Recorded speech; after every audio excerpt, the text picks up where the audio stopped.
like actual herbs. People don't realize that there's an antioxidant called luteolin that helps brain fog. And it's found in things like parsley, thyme, sweet peppers, Mexican oregano, and things like that. So just by having these on hand, several other foods, it can help you. Green tea has L-theanine and EGCG, and green tea is a great option for someone who's reaching for that very sugary brownie. I was gonna say coffee drink, but could be right. That's me. The thing is, we have coffee, but then we add a lot of stuff to it that not just the calories it adds, but it's not necessarily the healthiest ingredients, and there's a lot of sugar, right? So green tea actually gives you that energy boost without the extra buzz that caffeine might give you.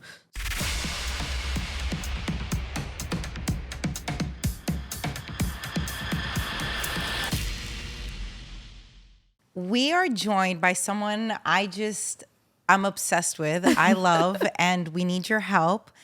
Dr. Uma Naidoo, thank you so much for being here with us today. Thank you, Nessa. I'm really happy to be here. Lovely to meet both of you. I am sorry that Katrina ate a brownie for breakfast. She's actually been eating that for breakfast since I've known her.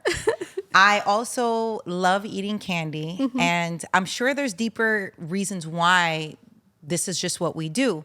So I just want to give a little background on who you are and the remarkable work that you've done and continue to do. Thank you. You are a Harvard-trained psychiatrist, professional chef, and trained nutritionist. How do you have time? Like, how did you make time to do all that? We can't even make one healthy meal. Right. So how do you have time, and what took you on this journey? It's thank you for asking. I noticed, firstly, I came from a family that loved food and ate healthy. A lot of doctors and scientists in the family, and a couple of Ayurvedic practitioners. So the use of spice and healthy eating was there with me. My mom was in medical school when I was little, so during the day I would hang out with my grandmother because, I'm a preschool dropout. I just want you all to know that. That's my confession. I don't know how my parents let me get away with it. I wanted to stay with my grandma because she would cook and I would hang out with her. My grandparents would teach me like yoga and meditation to entertain me. But that was what I kind of grew up with. And then when I went to medical school, no nutrition in medical school. But worse, when I began prescribing psychiatric medications, which have a lot of side effects. They have saved the lives of many of my patients, but they have a lot of side effects. No one was talking about, are you exercising? Are you eating healthy meals? What are you doing with a lifestyle? How is your sleep? They would check boxes of what's your weight and things like that. But it really was a gap. And early on, a patient pointed out to me, it's a long story that I shared in my first book, but basically by educating someone, just sharing with them what a difference in one thing they were doing. He was drinking a very large coffee with 8 teaspoons of sugar and a quarter cup of processed creamer. By teaching him that he could tweak that, made a difference to his life. And he was so grateful. And I realized the power of just helping people by helping them navigate that information. And I thought, he over time lost weight. He had continued the medication he was on, but he didn't need a higher dose.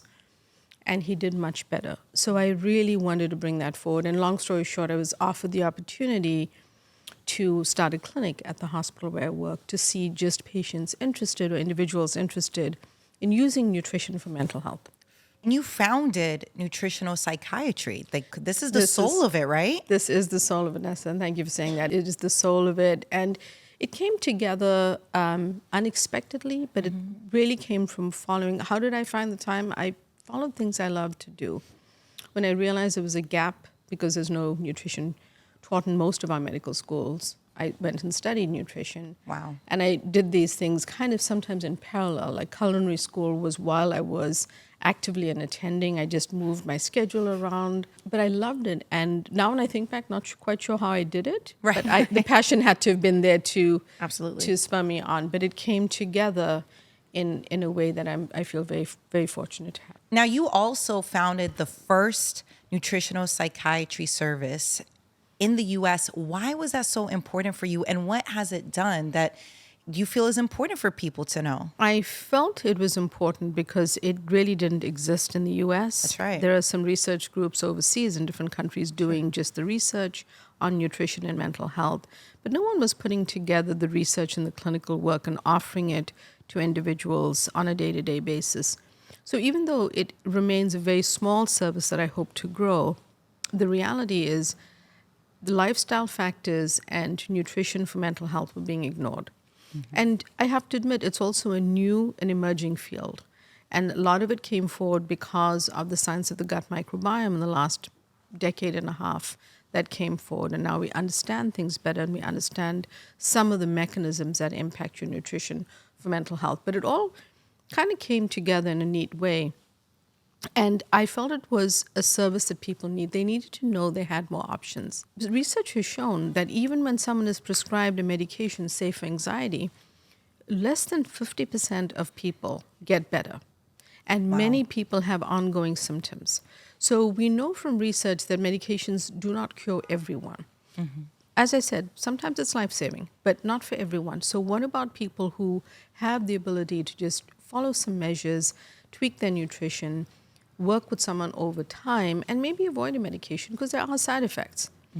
But, still do psychotherapy and other things. I think there are enough people that want to do that. Right. And I feel like educating more clinicians is the other thing I care about, because the more doctors, clinicians, nutritionists, social workers, anyone in the field who wants to use this as a method and start to see individuals, they're not a psychiatrist, but they can use tools to help work with their individual clients. Wow. So you take all this work, all the expertise that you have, and now you have your new book, which is going to be out December 26th. It's called Calm Your Mind with Food. I'm going to read the whole title off so that you really understand what's happening here. Calm Your Mind with Food, a revolutionary guide to controlling your anxiety. Wow. So you are really connecting the dots of how we eat and the impact it has on our mental health. Correct. The reason I selected anxiety, my first book, This Is Your Brain on Food, outlined different mental health conditions and was really meant as a go-to, whether it's for yourself, a friend, a family member, to look at maybe the section that appealed or worked for you or you needed, maybe depression, maybe OCD, maybe it was something else. And we, really unpacked the research around foods to eat and foods to avoid. Wow. That really was the book I refer people to get the overarching science behind that. But in the pandemic, all I saw, even a medication called Zoloft, which is sertraline, went on shortage in the United States in spring of 2020 because there were so many brand new prescriptions, people who had not had anxiety before, that were being prescribed the medication. We were getting notifications from pharmacies, don't prescribe this, find alternatives for your patients. We are out of Zoloft. Wow. Which is huge if you think about it. So from then, we continued to just see so many more cases. And research showed that was published in a very reputable journal called Lancet that anxiety increased by 25%. 25% through the pandemic. Wow. So we know now that so many more people are suffering. And so I felt after outlining all of the conditions in book one, now we needed to help people with what it feels like everyone is suffering from, a little bit in some form. And that was a reason to kind of get the science behind it and then, provide grocery lists and a protocol and recipes so people have something to work with. There's an interesting fact that I read in a research study that about 70% of people globally never see a mental health provider. Wow. At all. So hopefully these are tools people can use if they don't have access as well. Right. And I do want to know about your book, This Is Your Brain on Food. It's a best-selling book. I know you won't say it. I'll say it for you. But just, it's your life's work and you're giving it to us in hopes that it will help. And how much research was done for your book, Calm Your Mind with Food? A lot of work was done. In fact, one of the papers was just recently published. We did a study on omega-3 fatty acids, which people have heard about before. Right. But we really wanted to look at it for anxiety In the past, I really reviewed information on metabolic treatments and impacts for anxiety. And then what I did for the book, in addition to the research I've done, is really pull together the studies that were reliable. One of the questions that comes up a lot these days is it feels everyone is talking about mental health. Correct. And I'm grateful for that because I want people to destigmatize it. I want to help more people. But not everyone is trained. I wanted to make sure that someone had in the book the studies behind anxiety, the studies that were validated that you can rely on, and not just something you see on a TikTok video. The person may be well-intentioned, but they may not know you're taking medication which could interact with something they're suggesting, etc. So the purpose was really to get something in the hands of people that they could use at the grocery store, they could share with family and friends, and make it science-backed but practical. Because if not, people lose interest and they don't feel they can do it.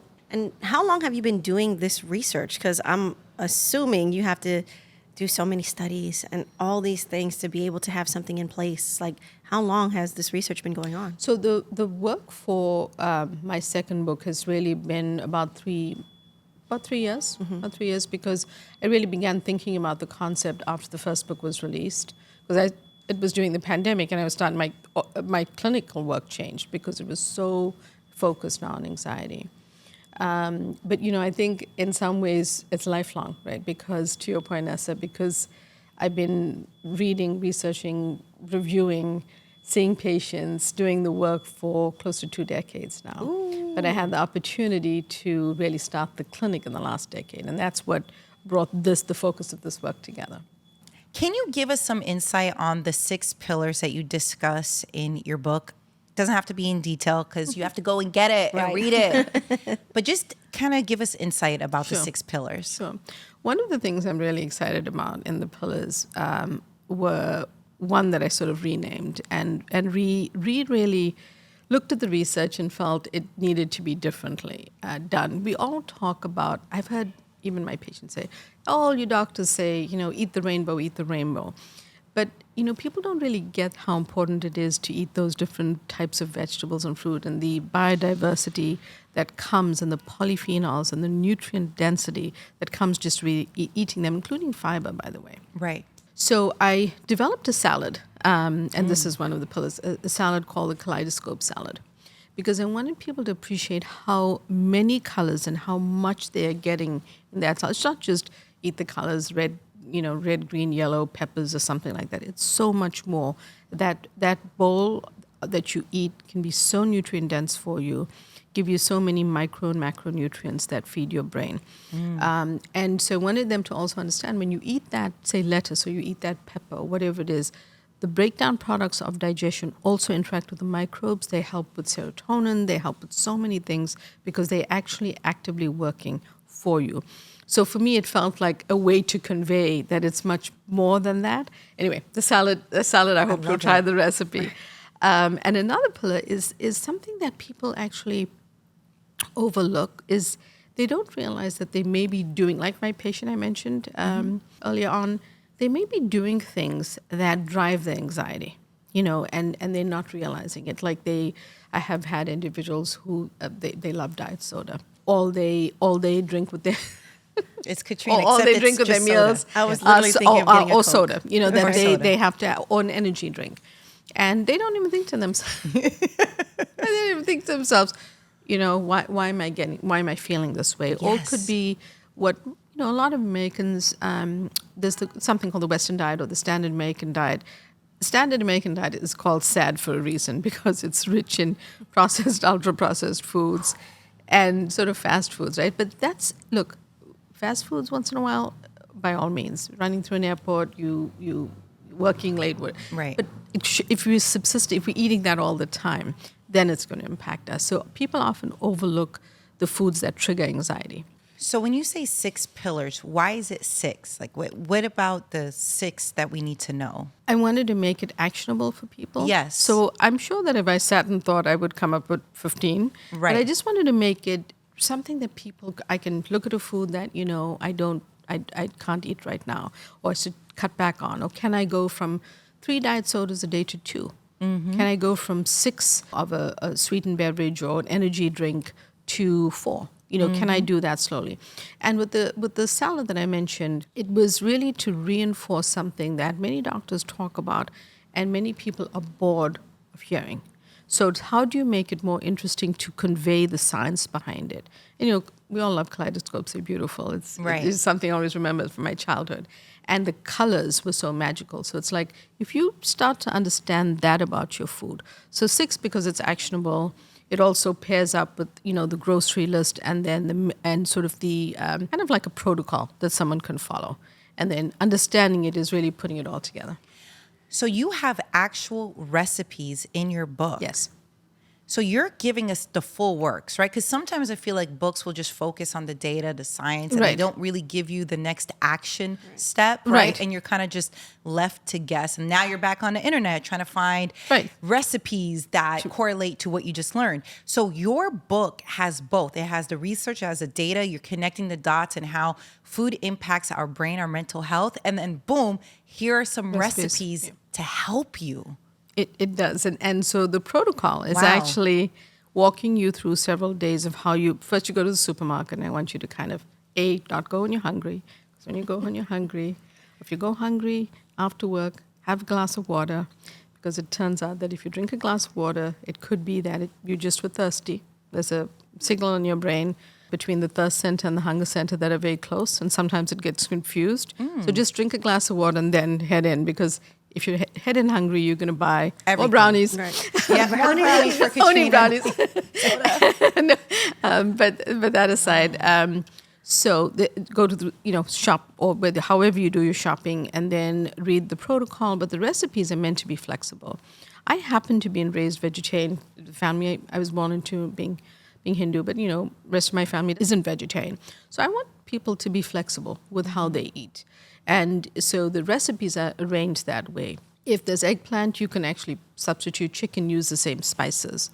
And another thing that I brought forward with my book that has been more talked about is a Mediterranean diet. So taking the best of Mediterranean, best of some Asian cuisines, spices. In China, you'll talk about black beans. In the Mediterranean, you'll talk about chickpeas. So it's just making it flexible and spices. And the idea is healthy food can be delicious, and that's what I want people to feel. I love it. It's a one-stop shop for everything. Right. I'm obsessed with this. There's a chapter, bioactivities and herbal medicines. Okay, so I see all over the internet, just different conversations about herbal medicines and what herbs can do. So talk to us a little bit about it, because can herbs be beneficial, and how is it beneficial? And can you give us an example of it? So let me separate this out from supplements. Some supplements, our bodies need, and we can go into that in a second. But with herbs, things like ashwagandha have been used in Ayurvedic practice. Tasted it when I was a kid. It's very bitter, maybe because it wasn't a supplement at that point. But it actually has a lot of evidence for anxiety. It was used for different things, but it has. So there's one that you can actually find in different forms, but a supplement may be better as a pill form just because it's bitter. And, there are lots of other supplements that add sugar to it. You want to avoid that because that's not helping you. But then there are other things like actual herbs. People don't realize that there's an antioxidant called luteolin that helps brain fog. And it's found in things like parsley, thyme, sweet peppers, Mexican oregano, and things like that. So just by having these on hand, several other foods, it can help you. Green tea has L-theanine and EGCG, and green tea is a great option for someone who's reaching for that very sugary. Brownie. I was going to say coffee drink, but could be brownie. That's me. The thing is, we have coffee, but then we add a lot of stuff to it that not just the calories it adds, but it's not necessarily the healthiest ingredients, and there's a lot of sugar, right? So green tea actually gives you that energy boost without the extra buzz that caffeine might give you. So all of these, the reason I wanted to share the herbs and the spices was because there's so many that you can try. Another thing that people ignore, teas. Teas can be very healing, very calming. And there are different ones. There are things like chamomile, lavender, passion flower that have some evidence for anxiety. So just worth trying that out if you kind of struggling to get through your day because you are suffering with so much anxiety. Wow. Go ahead, Katrina. No, this is great because I will say Nessa Wow, has always blame it been. on me. You're talking about my brownies. I could talk about. Yes, go ahead. Nessa's actually somebody that worries a lot. I do. I have anxiety. I think I finally realized the feelings I have, like the word that it should be labeled as is anxiety. It's anxiety, and you've always been this way. always, But yeah. now Right, yeah. having a name for it, because I don't know. Do you notice that? It's always been around, but it's just now people are speaking out and saying that this is what it is. Versus back then, maybe they had it, but nobody knew what to call it. So it's a great question because mental health is stigmatized, right? So people are not necessarily going to say, oh, that's what it is, you know. I think it's a few different things. You know, anxiety has always been the leading mental health condition in the United States. People think it's depression because more people may be disabled from depression. And many people are functioning with anxiety. So Right. you don't realize that they have it. For a lot of people, it might have been there, and maybe things like the pandemic uncapped it for them. They were managing, getting around, getting along. I think it's also that life has changed so much. Yes. And people are so much more stressed. So I think it's a combination of those two. Yeah, that was my thing because it feels so normal to have some sort of anxiety. Yeah. But I wonder, is that supposed to be normal? I think so. Some anxiety, Some right? anxiety is normal, like if you're taking a test and you Right. You're worried, you're right. worried and you staying up till 10 p.m. You know, you're trying to get your work done and Right. you functioning, you eating, you studying, and then you go and write your test. You know, we want to make sure a few things actually to define that. Not all anxiety is bad. Sometimes it's there to help you. You know, Right. it's there to, you know, we talk about the fight or flight response. We talk about like being afraid. Like if a tiger crosses your path, and they're not just there to say hi. Right. You know, so if you have to run for your life, there's a way in which there are, you know, hormones in our body. There are systems that help us. But I think it's when we are worried or stressed so much that we can't function. Right. That we Correct. need to sort of find our way forward. When I put that together with the last several years, I feel like all of us could do with a little bit of tweaking of what we're doing, including me. All of us need to, you know, tweak something because we're just living with more of a burden of angst. And another way that it shows up is people sleep. They don't realize they're anxious, but they're not sleeping. Ooh, That's you. That's me. They're not sleeping well. It's one of the reasons, not the only reason, but that you know, often if someone comes in and complains of poor sleep, I'll actually ask them more about the anxiety and their mood and stuff because it could all be related. What foods would you say that I should be eating or teas or anything that could possibly help with my anxiety? And she also is a very poor sleeper. So there's a lot. Pile on, Katrina. I'm just pile on. trying to help. Yeah, for so sure. that we can But I figure think it it's good for us to be honest because this is Yeah. your life's work. This is- and hearing from you is so much more, I don't know, great Yeah. and helpful. and like, helpful yeah. than maybe Katrina yelling at me, you know, for not getting good sleep. Hearing from you what I can Right. eat or just Right. consume to help with my anxiety. What would that Do you be? mind if I ask what you enjoy eating? Uh-oh. You should have seen the pile of candy that was here. But, Uh-oh. we know about the Okay. candy, some besides Okay, candy. I'll tell you what. It's very specific. I love Korean ramen. I love the spiciness. I love Korean barbecue. Again, it's the She loves spiciness. Asian food, soup and noodles. Absolute soup and noodles. That's my core. I love it. I love seafood. You're not necessarily a poor eater, if I can Yeah. say. It's not the Yeah. poor eating. It's the sleep. And then when and I love candy and it's sugar. Right. I'm not big like into chocolate like Katrina, Yeah. but I love candy. Right. Something she'll about go on it. a binge. Right. Last Right. night I ate Gushers and I knew I was going to see you today. And I knew I wanted to be honest. And I just was like, all right, I'm taking 3 bags down. And I did. They were little bags, but I still ate it. You ate it. And I was like, you know what? I'm going to be honest Yeah. with Dr. Uma today and tell you the truth. Right. Why, Well, thank you. why do I want that so much? So let's start with the gushes. That's Yeah. the easy one. Look, we know that sugar is not great for us, and I'm not saying don't eat sugar and don't have a piece of candy or don't have a brownie.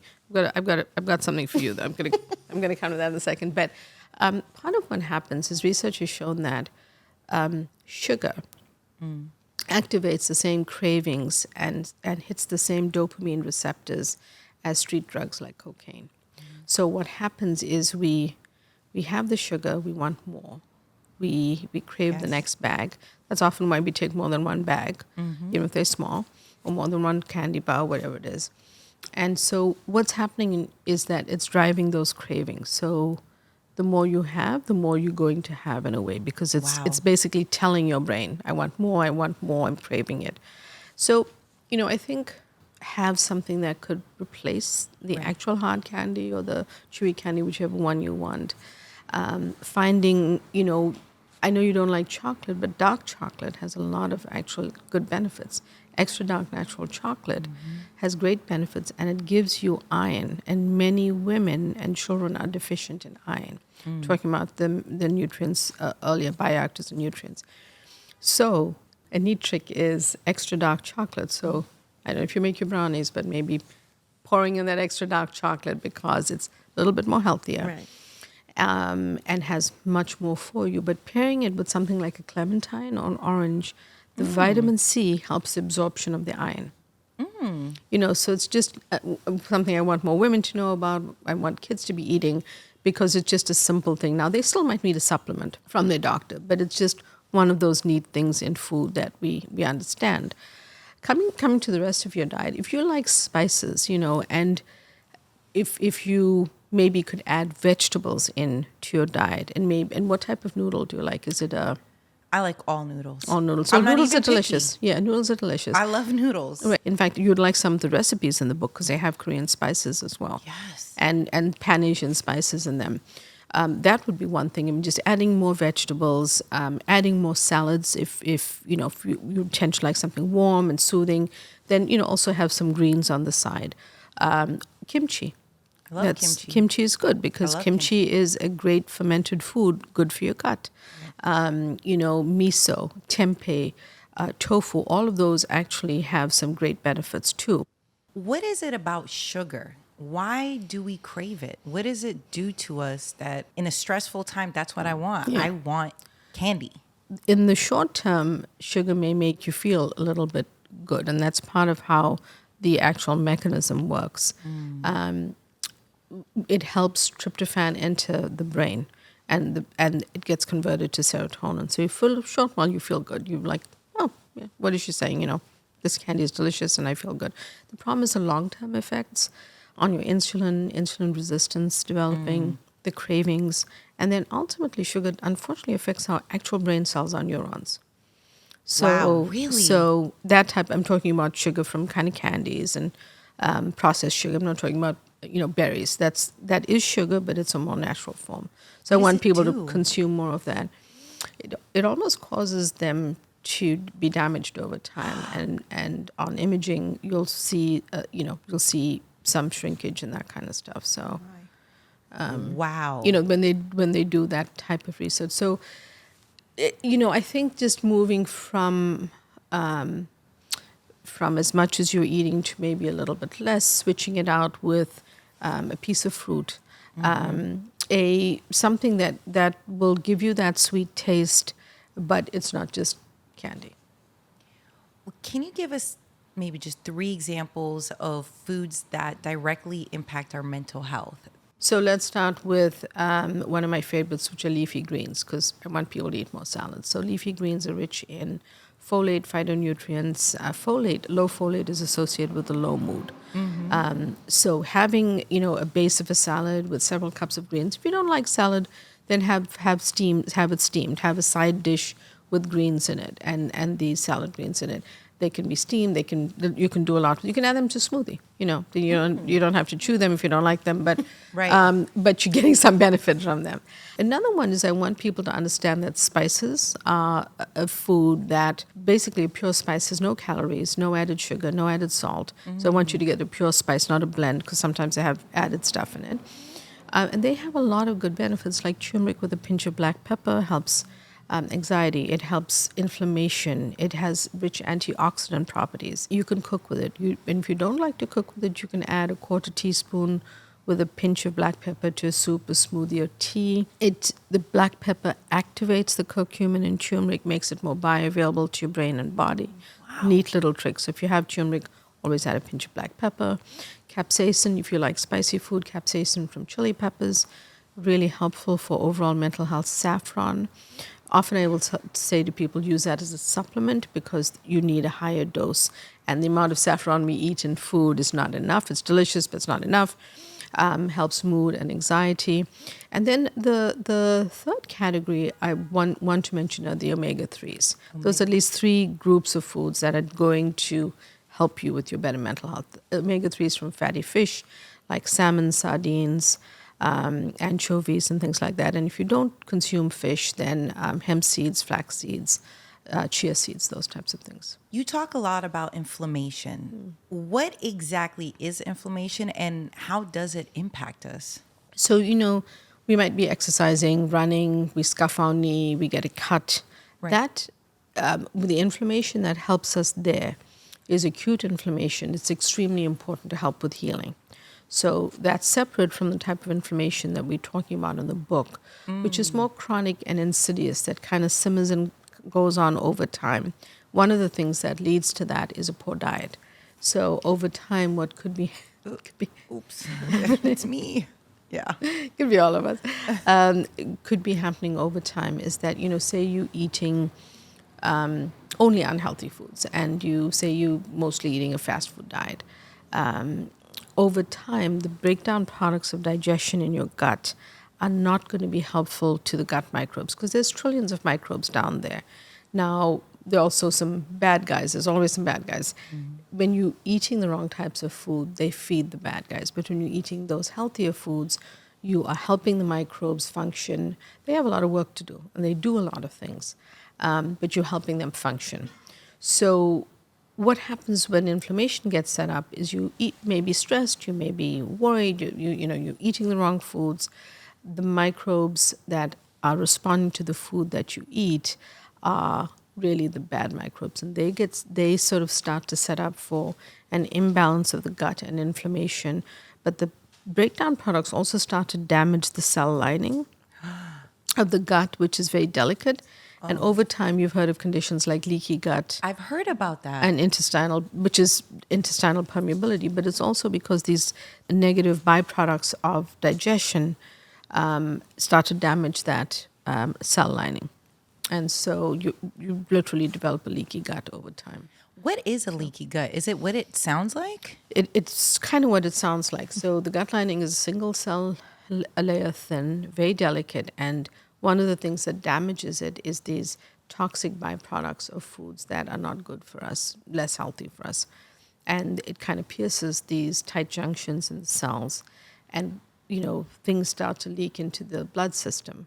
Once it gets into your circulatory system, it starts to circulate, but it also circulates to the brain.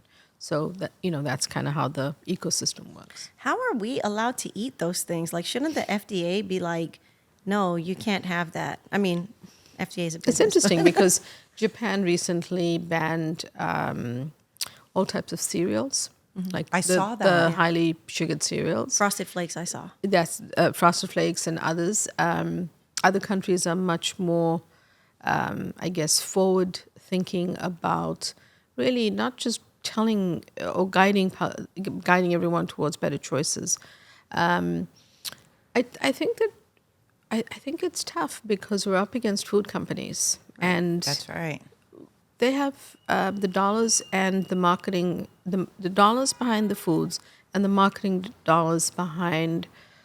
Here's a great example. One of the days in my clinic years ago, a mom brought in her little daughter. I think she was 2, maybe 2 or 3. But she came into the session because she was little, so she was with her mom. It was completely fine for her to be there.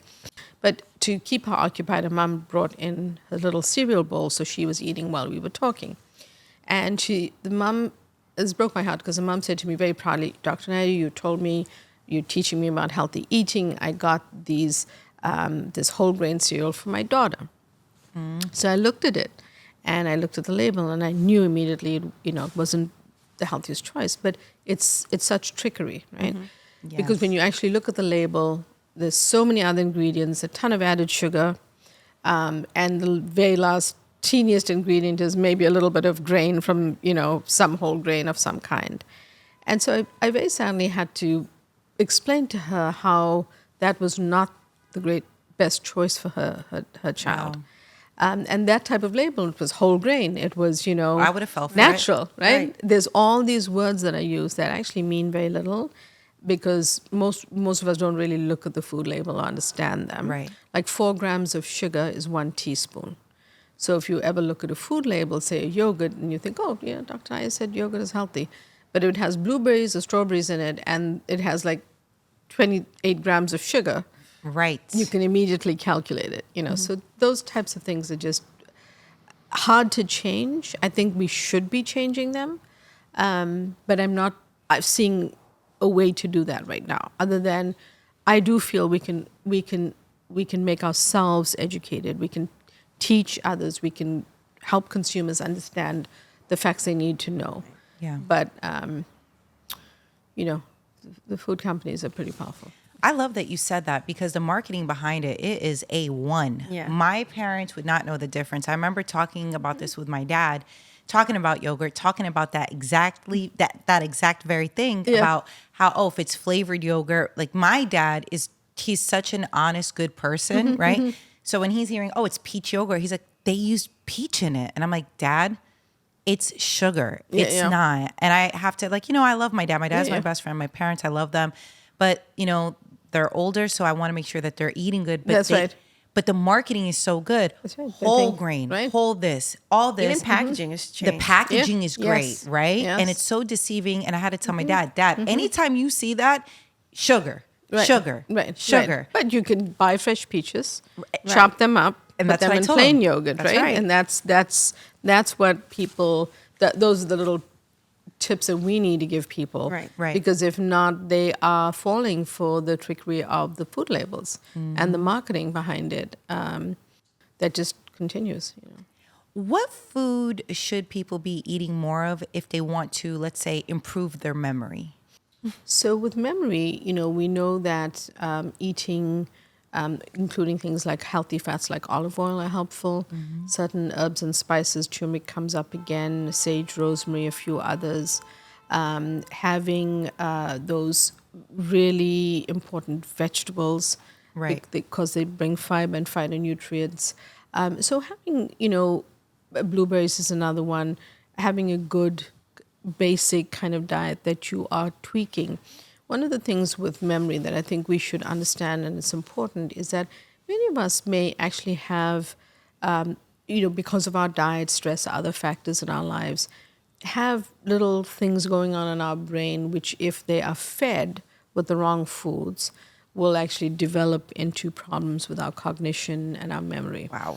So you may have heard how, like, many of us may be walking around with I shouldn't say innocent, with inactive tiny cancer cells, and nothing ever happens. You may live your life and you may never know it's there, but the person next to you may have that cell and might develop into a cancer, depending on their own unique medical condition, depending on things they eat, things they do, their life, their stress, their genetics. But what I think is important to understand is in the brain, we can fend off developing inflammation by how we eat. It's one of the very powerful things that I think in relation to cognition, longevity, and memory, we need to realize that there is, at any stage of our lives, a way that we can tweak in a better way what we're eating, because it fends off the neuroinflammation.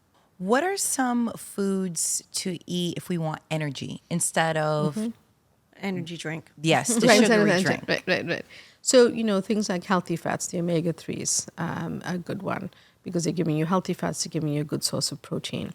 The colorful vegetables, because they're anti-inflammatory, they're giving you phytonutrients, they're giving you the food that your gut microbes need for them to produce energy, for them to produce the proper neurotransmitters and things like that. Those are like two to lead with, and then other things that give you energy are good healthy sources of protein. So if you consume meat, a great source of whatever it is that you're eating, whether that's turkey, chicken, beef, salmon, and if it's plant-based, great sources of tofu, edamame, tempeh, and things like that, chickpeas. What do you think about coffee? How do we feel about it? I love coffee. Okay, you love coffee. I love coffee, yeah. How is it for our But mental what about health? with like the sugar and the cream and everything? Well, good point. So I was going to say, I think that coffee on its own is a good substance, and research has been done, and has shown that coffee is actually really good for our brain, really good for our body, including our liver. It's rich in polyphenols. Actually, the problem is what we put in our coffee, and so. A few years ago, I did this fun experiment with some of my clients. One of them brought in this really very pretty sugary coffee drink. I knew it was sugary just by looking at it. But I said, hey, so the store you bought this at has an app, right? Did you calculate how much of sugar is in that? Just as a test. And so we had a conversation about it. And so she looked at the app and we calculated in the small size. Even though she didn't, she had the low-fat version and stuff like that. It had 57 grams of sugar. And so when she saw that, she immediately understood, that what she was drinking was not actually coffee. Those are the ways that we just want to help unpack the facts for people. I've heard about coffee if it has mold on it or anything, if it's not like true, great, Yeah. Like a premium. Then it could be doing damage to us. Yeah. Who knows? Yeah. But I'm assuming the more premium it is, the less mold it has, the more helpful it is to our body, right? Correct. Because definitely in the manufacturing of coffee, not all coffee is the same. And definitely some have issues with mold and how they are processed and things like that. But there now, I think, a lot more companies that are aware of that. And, they'll give you the stats, they'll give you the details on what they've done, the testing they've done. They're usually a little bit more expensive, but it's worth it because if you like coffee, why not have a more quality product? You talk about, just being mindful of what's on your labels and making healthier choices, there's lots of organic labels going around. Like, is it important to have an organic product versus, I guess, a non-organic product like an apple or something? Some of the guidance here, and I always want to make sure that people eat a food versus more times than a processed version, right? So leading with that, I'll say that not everyone has access to organic, and sometimes it's much more expensive. So the way I'd like to think about it is the Environmental Working Group, which is ewg.org, puts out a list every single year, the Dirty Dozen and the Clean 15. The Dirty Dozen, by the way, is often led by strawberries. So strawberries, you either probably want to try to buy organic, fresh, or frozen. And it kind of guides you around the foods you really should try to get organic because of what's, how the testing they've done. And Clean 15, where you might be able to balance those with money you're spending on the ones that you want to get organic. That's one tip. Another is to buy frozen organic produce or berries, because in this country they are flash frozen, so they're frozen at their peak, and unless they have added sauce or syrup or sugar, they're really good and they last longer and they're cost effective for a lot of people. So you don't have to clean each piece of broccoli, you can buy frozen broccoli. So those are just ways to help kind of balance that out. And organic really does make a difference. It is better. I will also preface that by saying that, probably if we tested everything that was organic, there's going to be some infiltration of a little bit of pesticides in it because it's not a pure environment, it's not a pure system. But that being said, I think it is healthier for our brain, it's healthier for our body. But I would, if someone is listening to this and they don't have access or they can't afford the organic, I would much rather you eat the apple than some kind of juice or processed version of the apple. So even if it's non-organic, it's worth getting the whole food, the actual food. Right. We should become farmers. That's what all of this means to me. We need to become farmers. Take it from our backyard. Okay, so are there foods that truly can possibly help reduce the risk of Alzheimer's or other diseases or illnesses? Yes. So again, we go back to fighting off that inflammation that may be developing. So leaning into those colorful vegetables, the kaleidoscope, healthy spices, healthy fats, avocado, olive oil, some of the leading ones, blueberries, kind of tweaking the diet to make sure it's moving more in towards a healthier direction are some ways to start, because really what you're wanting to do is make sure that you're not setting up your brain for neuroinflammation. Now, we don't have a cure for Alzheimer's. A lot of research is ongoing. But the way that I answer that is more, how do we fend off, problems with our memory and cognition over time? Because some people with Alzheimer's, due to other factors, they can delay it, but they may still develop it. Wow. What about plant-based diets? How does that impact mental health? There's a lot of good evidence around, you've heard eating the Mediterranean diet, and a lot of good studies that have been done looking at a plant-forward or plant-rich diet that helps mental health. But I am actually, despite the fact that I am vegetarian, I feel like people need to find the formula for what they need based on what they eat. Because I think it's very hard to sustain a habit.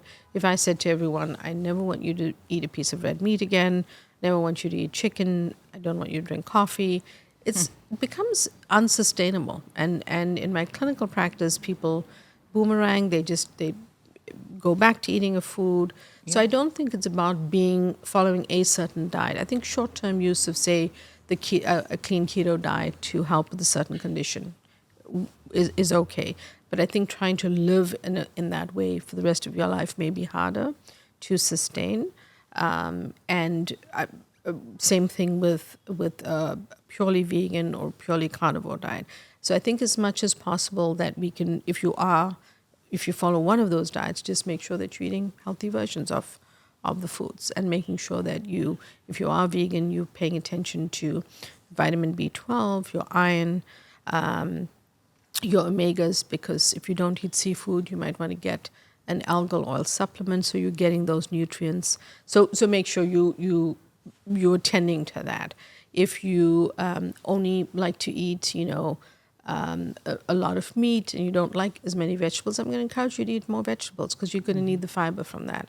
And you're going to need the other nutrients from that. So I'm going to say, can you add some sides with your meat and that kind of stuff. So I prefer people not to be extreme, because I don't think they can sustain it. So we're parents, fairly new moms, 1-year-olds and a 2-year-old. Yeah. What would you say are some tips, so that we can nurture our child the right way when it comes to food, and how it will impact their mental health? I think it's such an important question. Children's brains are developing, as they're little and as they're growing. And the food they eat really does impact that development. We know that in children, say, that are from a country where they've been malnourished, we can actually help to rehabilitate that brain just by improving and changing around their diet. So some of the tips I have for this are, include children when they're old enough in the conversation around food. Like, what are you buying? The colors, make it interesting and exciting for them. That they understand what actual foods and vegetables and fruit are. Also, I think environmentally, like in your kitchen, if you do have tons of cookies and stuff that they're going to see versus, some clementines, some blueberries, apples, cheese in the fridge, nut butters, hummus. If you have choices that when they're eating or snacking, that's what they have to pick, it's very different from only having, say, cookies and stuff like that. So the environment becomes important. Doesn't mean you never have a cookie. It just shouldn't be the leading thing, right? I also feel like having them help with food helps teach. So if you like to cook, or whoever in the family cooks, having them be part of it, shell the peas or, wash the blueberries, do something that's safe for them to do, but they become part of that conversation. And when if you have access to growing a little herb garden or growing some vegetables, that's a great way to include them in it. So they start to understand the language of food, so that, they don't think breakfast is a Pop-Tart versus, something that's actual food. I heard avocado's good for little babies because of the fat, right? The healthy fats, yes. The Healthy healthy fats, fats. fiber, magnesium. It's got a lot of good nutrients in it. Is there a point when it's too much fruit? Like, I give my daughter clementine. Sometimes Yep. she wants another. Yeah, And she'll it's want another. delicious. And I'll be like, all right. Right. It feels So- like a lot for one sitting. Right. And so that's a really good point because we want to consume sugar from healthier sources, right? So although, yes, it is a version of sugar, it's different from table sugar. So I would say, a couple of servings of fruit a day. So maybe a quarter cup of berries, clementine, spread it out. On occasion, if she has more than one clementine, that's okay. Right. But I think I know they're small, they're little, they're juicy, they're delicious. You want to eat a lot of them. It does add up. The amount of sugar does increase. And so even with fruit, having a sensible portion and having, a couple of servings of fruit a day is actually some part of a healthy diet. So I would, maybe find something else that she may be interested in, a different fruit maybe, or other things that she may enjoy. How important is nutrition for a birthing parent to recover mentally, physically after childbirth? How important is the nutrition? I think it's hugely important, and it's very vulnerable, a very vulnerable stage. A lot of Correct. women, more than often, are diagnosed and will have, despite having a child, and everyone thinking, oh, it's such a great moment in your life, they may be struggling. They may have depression, they may have anxiety. So it's a very critical time, and it's a very busy time. So, do you get help? Do you make sure that you have a mom or mom-in-law help you prepare foods or get additional support because the baby needs so much caretaking. So it's hugely important, and as much as you can, adhering to healthier habits than not. But it's really not an all or none thing. You have a brownie, but you have a salad for lunch. How do you balance up your life and your day? Over time, can you move towards a piece of dark chocolate and, have the brownie less often? I think you have to find your way forward as to what works for you. Because food is also joy. And I think that one of the things that we've learned to do in this country is use food as something we depend on, but we don't always realize that the long-term effects of those things are not necessarily the best for us. Things that we call treats actually mistreat the brain over time. So, so. Okay, so Dr. Uma, I want to ask some of your favorites, okay? So what is your favorite herb?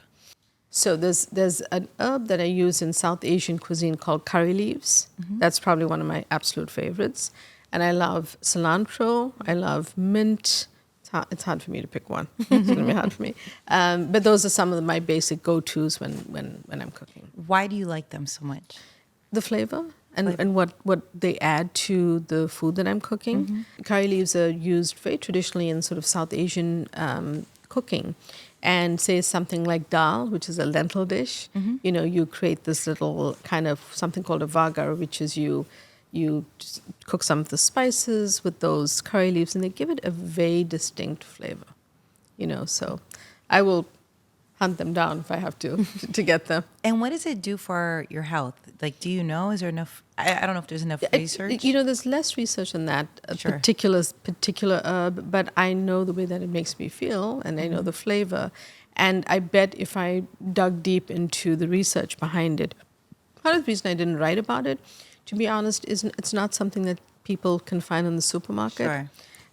Same thing with the beautiful purple sprouting broccoli on my cover. Yeah. It's not easy to find, but I wanted to share that it was something that's, a delicious cruciferous vegetable. So. What's your favorite tea and why? So toss up between green tea. I like a jasmine green tea. And I also am really loving the lavender tea that I tested for the book, just because I hadn't really thought about it before. And I started to make it and sometimes add a little bit of mint, sometimes add a little bit of lemon, and it's very soothing. It's very, very soothing, because lavender to me had always been if I go to a spa or some sort of a, and that's usually the form that we use it in. But it just taught me something new. Virtual for me. Right.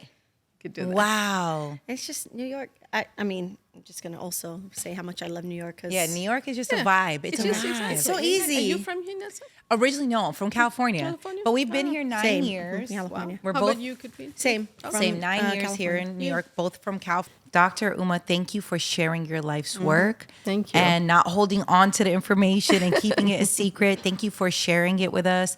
Thank you for showing us how eating the food that we eat impacts our mental health and having the recipes to obviously use in our life to hopefully help, just put us in a calmer space, calm our mind, and, just to make us happier. Ultimately, that's what I want in my life is just happiness and joy. I understand life is lifing, so it's not always going to be perfect. But thank you for giving us a guide to help us so that when we are at the grocery store, we're not losing our minds. So thank you so much for pleasure. making your Thank book you. a one-stop shop. I really, you. really, really appreciate it. And I hope we get to have more conversations. I hope so too. I can't wait for more books. Thank you for helping us. Katrina, are you going to stop eating a brownie in the morning? Tomorrow I won't. I'm proud of you. I'm going to throw out the rest of the gushers, I think. Okay, maybe I'll finish it out and then I'll Balance. start. It's about balance. Life is a balance. Yes, it is. Thank It you is. so much, Thank Dr. My Uma. pleasure. So lovely to talk to you both. Thank you. Thank I you. appreciate it.